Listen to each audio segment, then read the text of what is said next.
Olá, bem-vindo a mais um vídeo.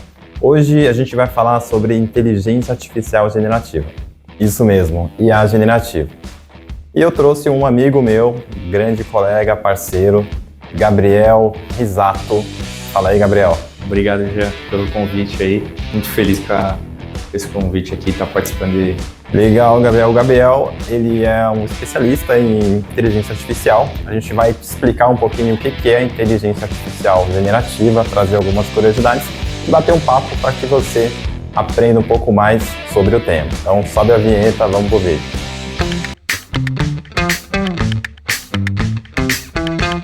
Vamos lá. Fala, Gabriel. E aí, cara, como que você tá? Tô bem, Jean.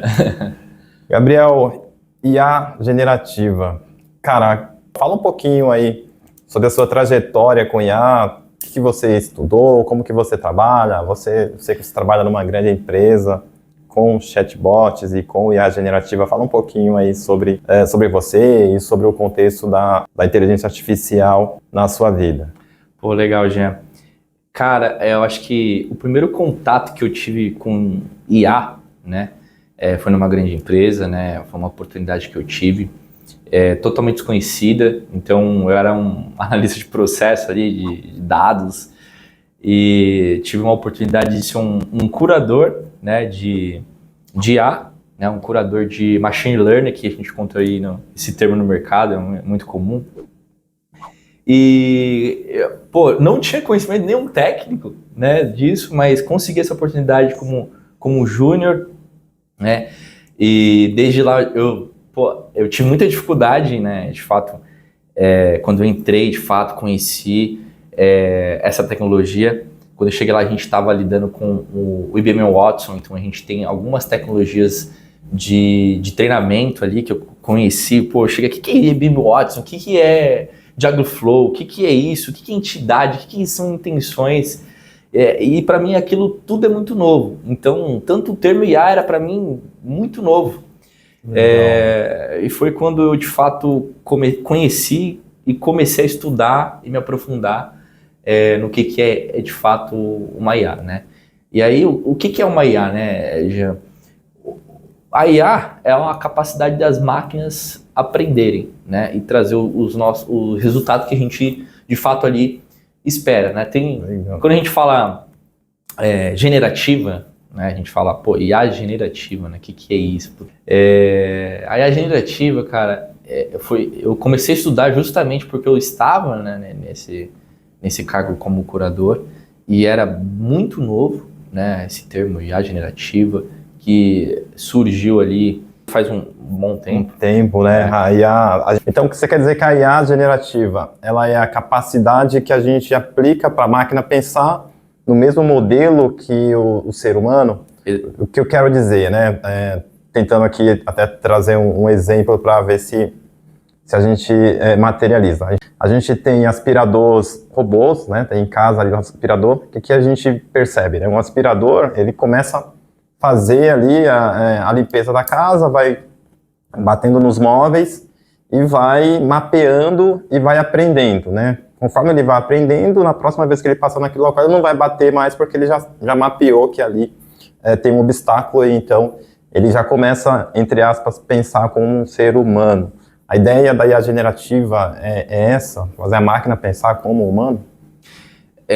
Exatamente, né? A IA, a gente dá a capacidade dela tomar decisões parecidas com o humano.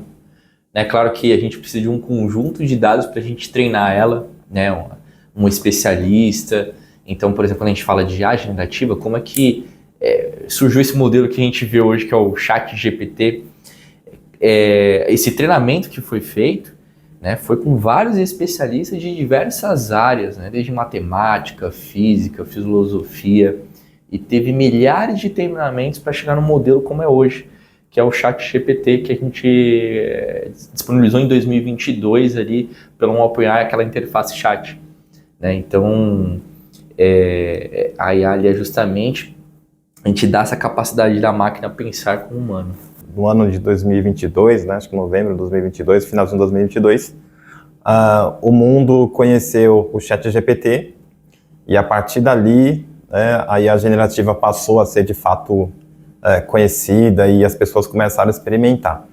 Então já existia, antes do ChatGPT, já existia a IA generativa, entretanto em um outro modelo, seria isso? Ou as empresas já trabalhavam com IA generativa e não era aberto ainda para o público, para as pessoas, e daí então acho que o ChatGPT talvez ali foi a grande virada, né, para popularizar a IA generativa. Exatamente.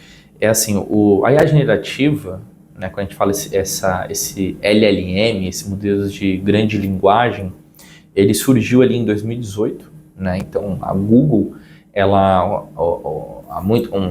antes de 2018, a gente tinha as inteligências artificiais, que são as machine learning mais conhecidas do mercado, que a gente treinava elas para ela aprender, por exemplo, texto, vídeo, só que cada uma tinha uma linguagem diferente de treinamento, uma linguagem de programação diferente.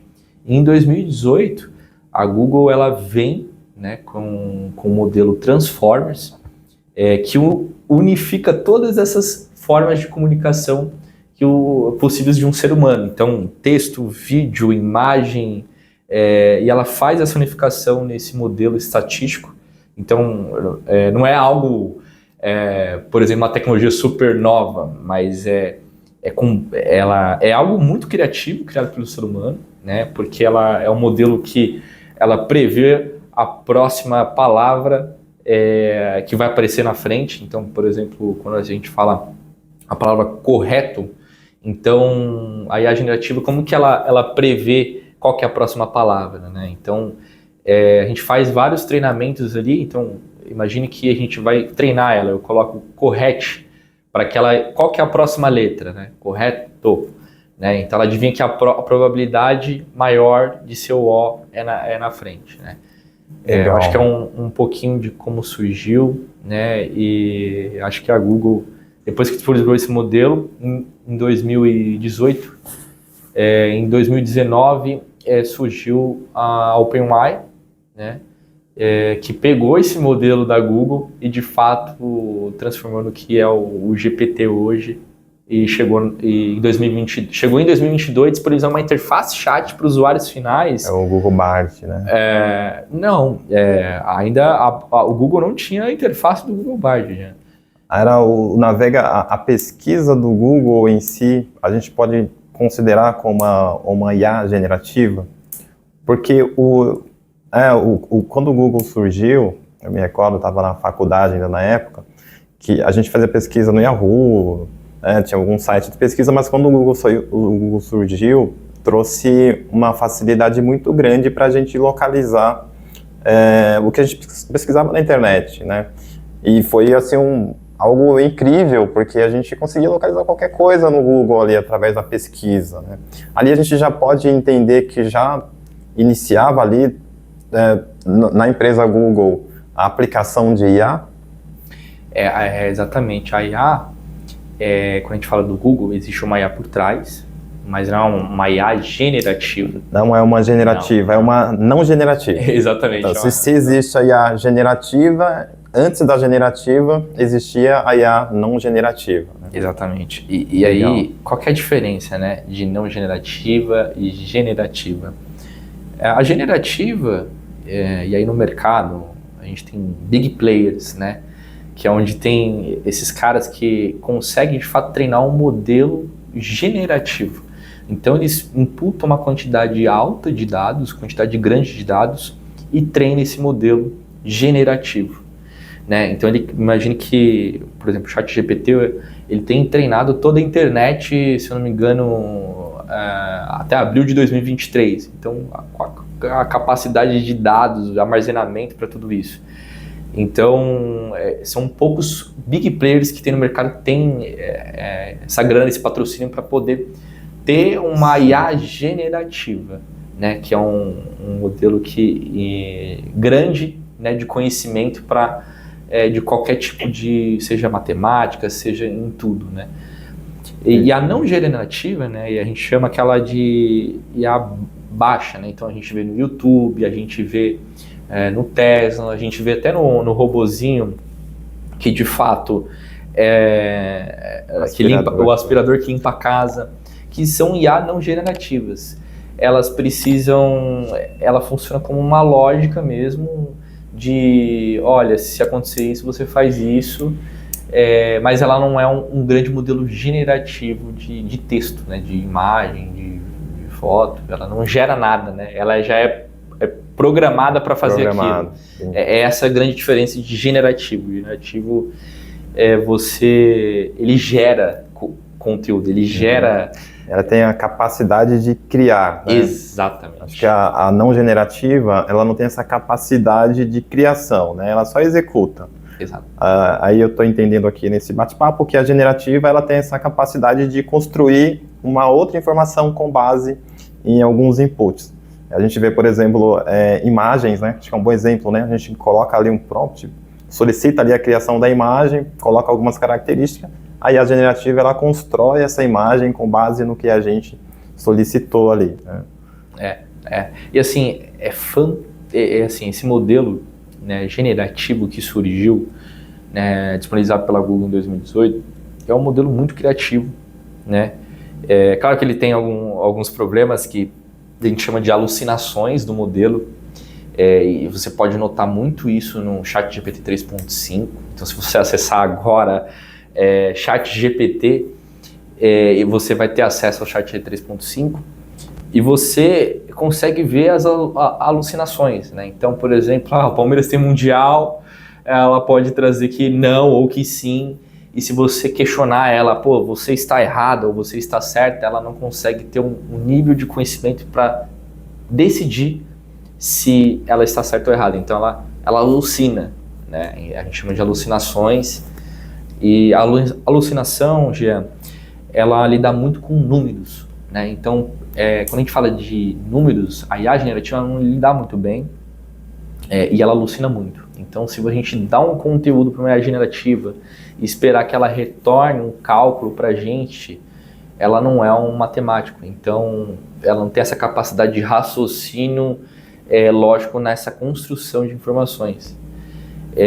Claro que existem métodos para resolver esses problemas, que são através de prompts, né? Se eu não me engano, tem um prompt chamado COT, que ele justamente a gente chama uma cadeia de pensamento para chegar, como que um humano chega naquela cadeia de pensamento daquele resultado, né? Então, tipo, 1 mais 1 é igual a 2. Exatamente, eu estou ensinando dessa forma mesmo, para ela chegar na conclusão e, de fato, por exemplo, resolver problemas matemáticos. Então o resultado está correto, né? Exatamente. Legal. E aí hoje, nós estamos em 2024, né? Hoje, quando a gente olha para grandes players ou grandes plataformas de IA generativa, hoje nós temos o ChatGPT, né? A da OpenAI, a gente tem o Google com o Google Gemini, e temos também ali a Microsoft com o Copilot, né? Além dessas 3 plataformas, não sei se eu posso chamar de plataforma, ou essas 3 IAs, quais outras se destacam muito, assim, que fala, poxa, de repente ali eu fiz algumas pesquisas na internet e vi que tem IA que cria música, por exemplo, né? Então, além dessas 3, quais outras no dia a dia você percebe que se destaca, assim? Quando a gente fala a gente chama assim big players, né? Que são modelos que justamente conseguem treinar grandes modelos generativos. Então muitas IAs, por exemplo, que criam música, que criam, por exemplo, fotos, ou até mesmo que copia a sua voz, ela por trás é um big player. Então um OpenAI, é um Gemini, a gente tem alguns big players no mercado hoje. Então a gente tem o modelo da OpenAI, a gente tem o Gemini, que é da Google, nós temos o Einstein, que é da Salesforce, e inclusive tem surgido também a Apple também trabalhando no modelo generativo, e a Google, né? Desculpa, a Amazon tem um modelo generativo deles também. Além do Watson? O Watson podemos considerar como generativo também? Não, o Watson não é um modelo generativo, né? O modelo Watson da IBM. Se eu não me engano, tem um modelo Watson X que surgiu, mas acredito que seja generativo. Não cheguei a conhecer muito a fundo esse modelo. Se é um grande big player, um modelo grande treinado, se não tem, por exemplo, um do Facebook, que é o Llama 3, Llama 2. que são grandes modelos, né, por trás, que ele tem toda a internet, todo o conteúdo, toda a capacidade de pensamento para a gente consumir ele e de fato a gente aplicar nos nossos negócios ou produtos. Gabs, você comentou relacionado a clonagem de voz, né? Você usou um termo ali que foi bem polêmico, criar voz. Né? Bem polêmico. E a gente também vê, por exemplo, muitas deepfakes aí na internet, né? Fazendo clone de não só de voz, mas de imagens também, de figuras públicas aí importantes. O que você vê hoje, né, nesse movimento de fake news? A gente está próximo aí de eleições em breve, aí, eleições para prefeitos, enfim, para eleições locais, né?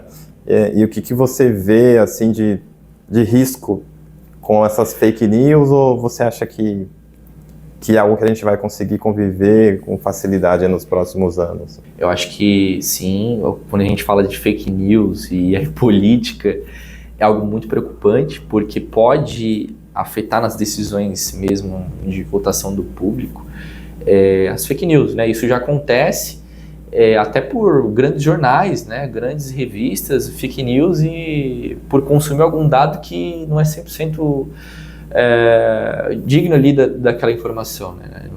Não é de fato uma informação verdadeira. É muito preocupante e pode acontecer muito. Eu acho que existe já ferramentas capacitadas para você de fato fazer isso. Só que não é tão simples. Você precisa treinar ela. Então imagine assim, vou pegar a voz, por exemplo, de um político, ou Bolsonaro, ou Lula, ou qualquer outro político. Para mim replicar essa voz dele, eu preciso de inúmeros treinamentos, né? As plataformas de IA, inclusive a Microsoft, ela já tem um modelo que você coloca, você treina a IA generativa com a sua voz, por exemplo, se você quer aplicar em algum produto. Então, como que eu posso, como que eu vou pegar a voz, por exemplo, de um político e aplicar nessa clonagem? E aí eu falo, tom de voz, né, aumento no tom da sua voz. Então, não é tão simples, né? Né, eu fui num evento da Microsoft e eles mostraram isso na prática. Eu acho que assim, teve um modelo de 30, ela gravou a voz dela 30 vezes, né, com algumas palavras em específica que o modelo pede, né, da Microsoft. O modelo aprender, né, ela vai aprendendo. Exatamente, ela vai aprendendo com aquilo que você imputar de informação. Mas não é tão simples como uma voz para algo, por exemplo, vou aplicar um golpe, vou fazer uma ligação para você e vou colocar uma voz aqui imitando a minha voz. Ainda não é tão simples, existe um treinamento por trás. É claro que a gente vive no Brasil, um dos países que tem mais ataques, né? Golpes também, comparado à frente. Eu acho que em segurança o Brasil é o que está mais à frente, né? Faz pouco tempo, alguns meses, que aconteceu um fato curioso, né, que teve bastante repercussão na China, que um diretor de uma grande empresa chinesa, diretor financeiro inclusive, né, ele foi clonado e os fraudadores conseguiram criar uma reunião virtual, né, com deepfake, mas tinha pessoas, funcionários da empresa, e aí eles conseguiram ali fazer uma transferência aí milionária, teve bastante repercussão, né. Então, a fake news, a deepfake, eu acho que é um grande desafio para a sociedade, né, para a gente conviver com isso, criar regulamentações. Então, a gente tem um grande desafio aí com a presença da IA generativa, né, para a sociedade. Eu vi esse caso, é bem curioso. Assim, para eles chegarem nesse, não foi, eu acho que foi assim muito complexo, muito trabalhoso, mas a IA, contribuiu, mas não foi só a IA, né? Exatamente. Teve um investimento por trás, não foi simplesmente, vamos clonar. Eu aqui que acessa ao site da Microsoft, eu vou... Não, teve um investimento, provavelmente com uma equipe, para de fato aplicar um golpe nesse nível. Né? E uma boa engenharia social também, né? Para conseguir pescar, conseguir, né, fazer o envolvimento das pessoas. Exatamente. Aí, por exemplo, da imagem, da voz desse diretor. Então, talvez talvez o próprio diretor, né, contribuiu interagindo com algum próximo ali que poderia, né, ter ajudado nisso, né? Mas aqui é uma hipótese aqui fora da curva aqui. Isso aí. Ô Gabriel, voltando para sua praia ali, que você comentou que você iniciou ali como curador de chatbot, na sua iniciação profissional com IA, pelo que eu entendi aqui na nossa conversa, foi na curadoria do chatbot. Explica um pouquinho o que é um chatbot para as pessoas e também curadoria, né? A gente falou no início, a gente acabou não explicando, mas o que seria o papel de um curador, né? O que é um chatbot e como aplicar a inteligência artificial nesse contexto. E, muito provavelmente, é uma IA não generativa. Explica um pouquinho para a gente. Então, assim, o chatbot hoje, ele é uma forma de automatizar, né, conversas, né, seja no WhatsApp, seja no Facebook, mensagens. Então, o chatbot é uma forma de você automatizar através de... Você cria um fluxograma com o cliente para ele interagindo com aquele fluxograma, né? Então ainda não tem IA quando a gente fala de chatbots. E se, por exemplo, ali, pelo que eu estou entendendo, você cria um caminho para o usuário percorrer, né? Para ele navegar. Exatamente. E aí você vai guiando o usuário. E também tem a possibilidade do usuário ali digitar algumas palavras, algumas frases, né? Por exemplo, eu quero um café com açúcar. A gente tem 3 tipos de chatbot hoje no mercado. A gente tem um modelo 100% fluxo, né, que é aquele em cadeias, né, então direcionando o cliente para o meu objetivo que a gente quer atingir com ele. A gente tem o chatbots híbridos, né, onde eu tenho esse fluxograma, esse chatbot guiado, mas eu tenho uma IA. Né, e aí, contando um pouquinho desse híbrido, onde ele se aplica no híbrido. Ele pode deixar o cliente digitar o que ele pensa. Então, por exemplo, num cenário de o cliente precisar de um serviço de assistência como um chaveiro, ele vai digitar, olha, eu preciso de um chaveiro, né? E aí entra o curador para pegar esses textos que os clientes estão digitando e direcionar para um objetivo que a gente quer fazer com esse texto. Então, a gente utiliza, por exemplo, o Watson, o Dialogflow, que são modelos de machine learning. A gente chama de intenções. Então, a gente pega um conjunto de clientes que falam de formas diferentes para aquele mesmo objetivo e a gente constrói uma única intenção, colocando frases de treinamento nessa intenção, onde essa intenção ela vai dar probabilidade se aquele cliente ele está querendo aquele objetivo ou não. E quando o cliente, por exemplo, digita quero um chaveiro nesse cenário de assistência, a gente direciona ele para essa intenção através dessa machine learning do Watson por trás, que vai fazer esse conjunto de semântica dessas palavras que a gente treinou naquela intenção que nós acabamos de criar. E essa intenção nós fazemos o que quiser. Então, nós podemos colocar ali em um ponto de fluxo guiado dentro do chatbot para fazer ali a solicitação de uma assistência, de um chaveiro ali de fato.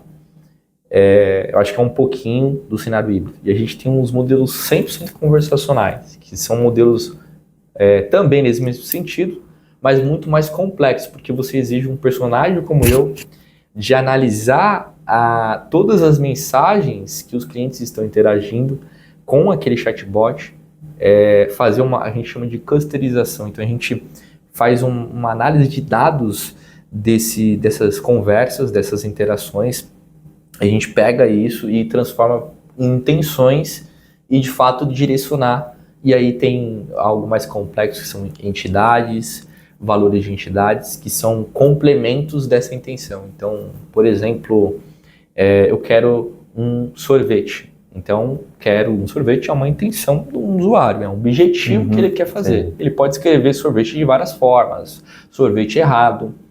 E quando a gente fala de entidades, é um complemento dessa intenção. Então, eu quero um sorvete do quê? De uva. Ou ele fala, eu quero um sorvete roxo, e roxo está relacionado a uma probabilidade mais de uva.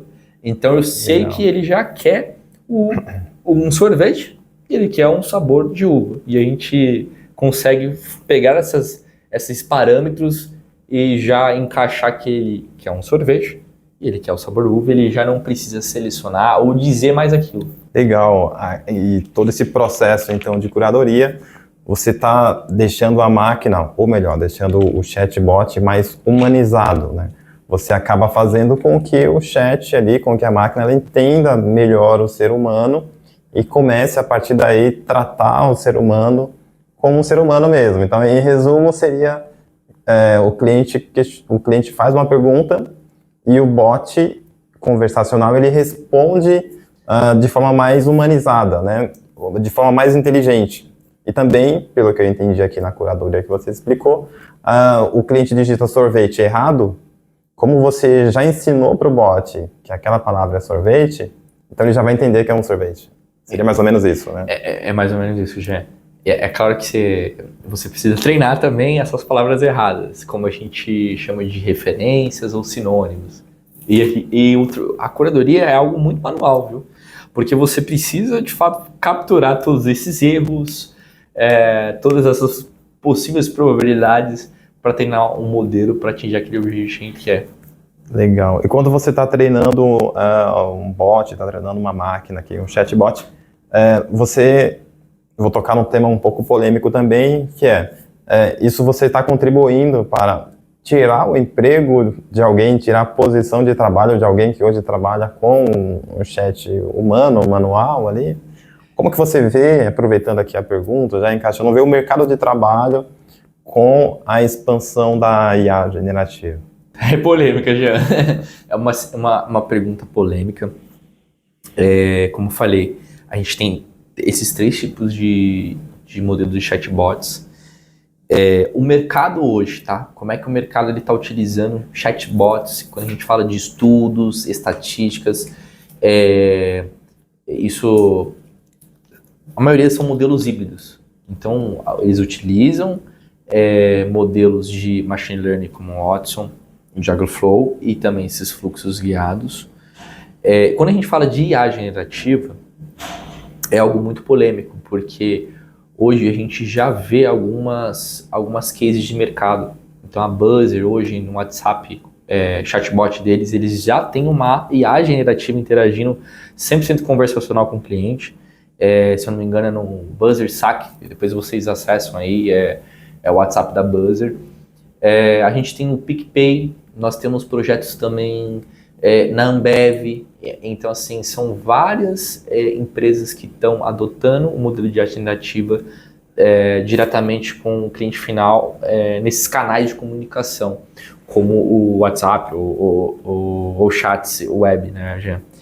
E quando a gente fala de alguns personagens, eu vejo que a gente não elimine todos, mas a gente reduza ou surja um novo personagem, né, que aí talvez é um engenheiro de prompt, né, que é através de prompts que você consegue, por exemplo, definir tom de voz para IA, definir qual a maneira que ela vai se comportar. Então, quando a gente fala, por exemplo, de um UX Writer ou um UX Designer, enfim, esse personagem de design que, de fato, cria essas soluções nos chatbots, é um assunto polêmico, porque a gente consegue, a IA generativa consegue tirar esse personagem, eu acho que hoje no mercado, mas cabe muito de empresa por empresa, não matar todo mundo, mas eu acho que a gente reduzir boa parte. E eu acho que é uma mudança de carreira. Eu acho que como toda a evolução, né? Se você vê a Revolução Industrial, a gente teve uma quebra muito de empregos e provavelmente vai ter muitos empregos, vai ter muitas pessoas que vão ficar desempregadas, cargos que vão deixar de existir e vão surgir novos. Talvez, quando a gente fala desse personagem de experiência, né, de UX, não sei se matar esse cara, mas é uma evolução dele. Então ele vai continuar fazendo esse papel de desenhar soluções, mas através de prompts, porque basta eu imputar de fato o conteúdo que eu preciso criar a solução, né? E ele definir o tom de voz, definir como que ela quer que se comporte, né? Então, a sua percepção é que alguns cargos, né, serão extintos, talvez, outros serão adaptados, vai ter que passar por esse processo de adaptação, e também surgirão novos cargos, novas funções, né? Acho que a tecnologia traz esse movimento de surgimento de novas posições de trabalho. E aí, falando de trabalho, você comentou de algumas empresas, e na empresa que você trabalha, na Porto, como que está hoje o cenário de inteligência artificial? Lá na Porto vocês têm profissionais, assim como você, as pessoas que querem trabalhar hoje com IA generativa, por onde que ela deve iniciar, na sua opinião? Como que... Aí são duas perguntas, né? Como que está a IA na sua empresa, na empresa que você trabalha? E a segunda é, o que fazer para chegar numa posição aí para trabalhar com inteligência artificial? Eu acho que toda empresa no Brasil hoje, né, tanto no mercado fora, todas estão praticamente encabeceadas a algum projeto de IA generativa, porque não é algo que... um hype, tá, Jean?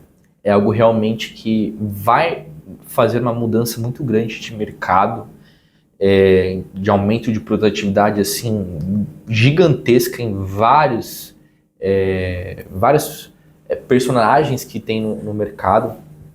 E assim, como a Porto, né, acho que algo que eu posso abrir aqui, né, tem várias iniciativas de IA, né, isso é muito conectado com o CEO, que é o Paulo Kakinoff hoje, que ele é um entusiasta de IA e inclusive direcionou a Porto para ter iniciativas de IA dentro de casa, né? Para justamente a gente trazer evolução, tecnologia e a gente estar mais conectado com para onde o mercado está indo, para de fato a gente não ficar atrás frente aos nossos concorrentes. Então assim, se eu não me engano, são mais de 12 projetos de IA, tá? Eu estou em um deles, né, direcionando o time, né, tem um time robusto, tem especialistas de IA, né? Então, por exemplo, a Microsoft, né, que a gente tem ali estrutura, o apoio, que são até o Google, a gente tem várias empresas de grandes big players que têm um contato com a gente, para justamente direcionar a gente, ajudar a gente a criar esses projetos, né?